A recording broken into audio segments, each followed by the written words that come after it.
file open. I'm going to go to the desktop, which is a total mess, and I'm going to come down to ECHL images, and let's go into here. Nothing in that. Let's go into here, and I've got an image here. There you go. So, oh, this one's already done. Screwballs. Has this one been done? See, these guys are already done. Give me a second to find something. Wow, who knew? Who knew this was going to take so long? What's this? Oh, it's got rounded corners. That's odd. All right, let's see. So I've got that. Let's get it in. All right, so we're here. This is huge. All right, I'm going to grab the move tool. If you take a look in the upper panel here, you'll see that this is showing me, and its size is bigger right now. The size of this image displayed at 33% of it is still much larger than what we need to do, because that's at 100%. So I'm going to go under the image menu, and I'm going to type in under here, I'm going to go percent, and I'm going to type in 33 and click OK. Now we've shrunk that down, but if I come to 100% now, you can see it's closer and it's something I can actually work with. Okay, so what I need to do now is get this image into this placeholder. So I'm going to grab the image I want to show online.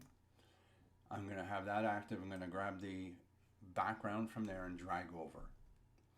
Now, if I want to place this image in the absolute center of the placeholder image, I hold the shift key down, release the mouse. It's going to say it's a different side, whatever. Okay, so there it is. You've got it in there. We know it's too big. So what I need to do is just open this up and tell Facebook to go flub. And then just do a Command or Control T. That will bring up the transform tool to allow us to scale this.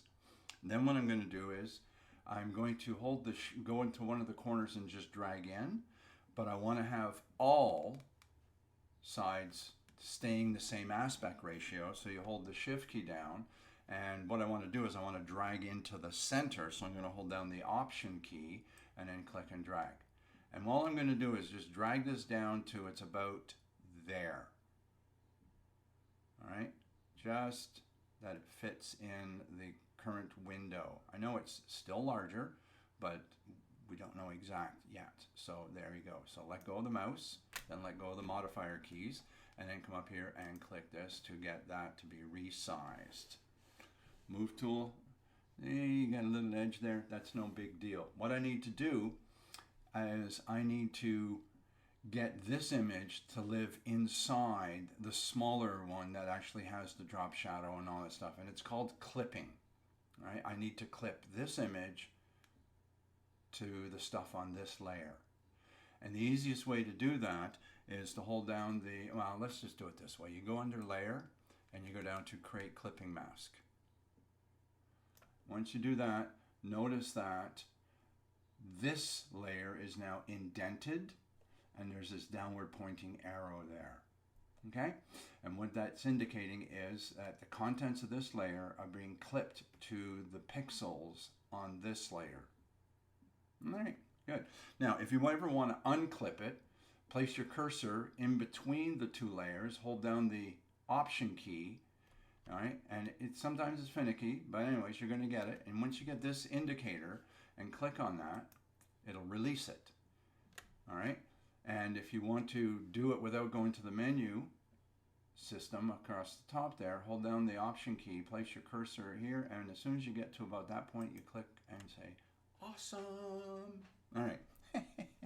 Now I want to scale this a little bit more, but at least I have the visual to help me out. So Command or Control T, Option Shift to not only constrain the aspect ratio, but to drag everything evenly in. So I'm just going to do this and get to about there and then let go.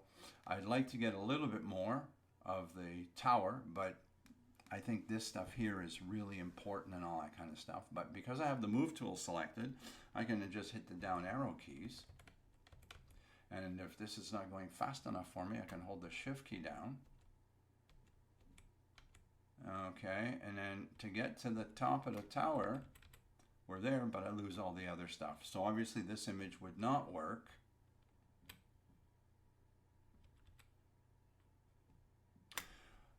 With this shape, but whatever, good enough. All right, so now that we have that, and then what I would file save as, and then give it a name and all that kind of stuff. So at this point I would do a file save. First of all, I'm going to do a file save just so I have this as my placeholder thing saved with the clipping.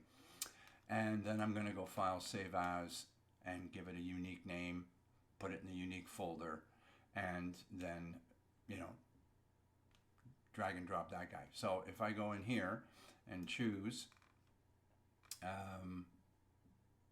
well, let's go back here for a second. Now that we've saved this as a PSD file and we've got all that kind of stuff sitting in there the way it needs to be, theoretically I could go under the layer menu, choose flatten, and then choose file, save as,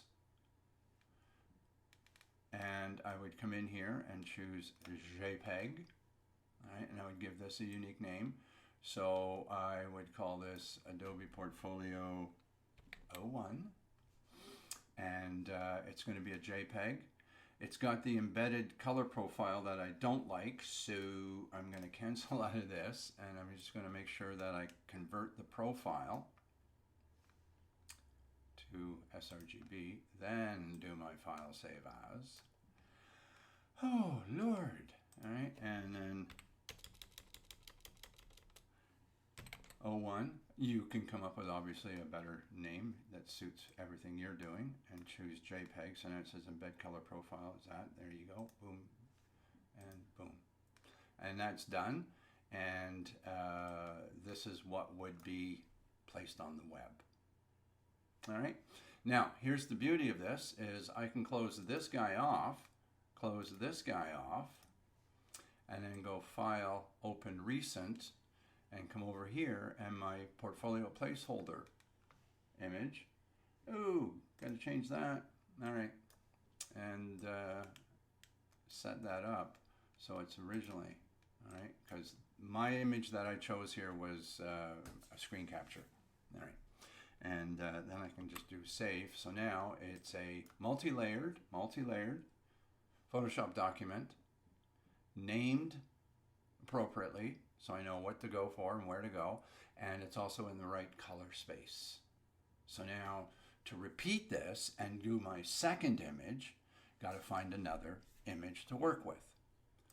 You know, it pays to be organized, doesn't it? Gee whiz, what's in here? Yeah, lots of stuff.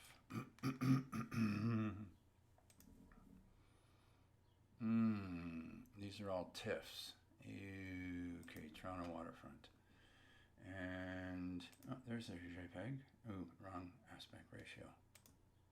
Wrong aspect ratio. That's Roger Center. Sitka Sound. That'll do. Ah, JPEG. Ooh, I don't want that one. Sitka Channel. I'll take that. And let's go and choose. It's a JPEG. Oops. Okay, let's choose this one as a JPEG. There we go. Got that up. And it says it's living in Adobe RGB, and we want it to be this guy. Holy crap, this is huge. Let's just do this by doing Command minus to get it down to here, and about 12% should get us what we want. So you should have these all sized according to this before we start the process, but I'm going to go under image size, percent. I'm just going to type in 12, click OK. It's going to go to the size of a postage stamp. But if we just do Command 1, now we're at 100%.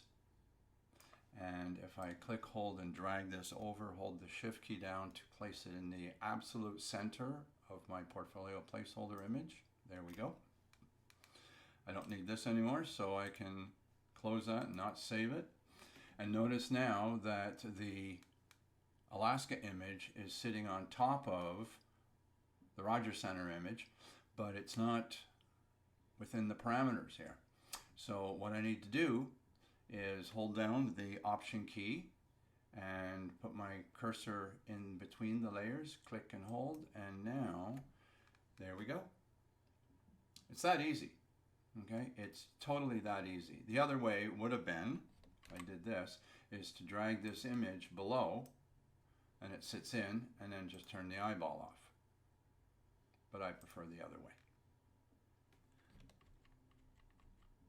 By clipping this way, naming these guys, having multiple Photoshop files would work out quite well, because I could actually go into Bridge and batch process these as sRGB JPEGs and have that set to go. And I can do that in a separate tutorial. All right, this was way too long. Thanks a lot. Bye.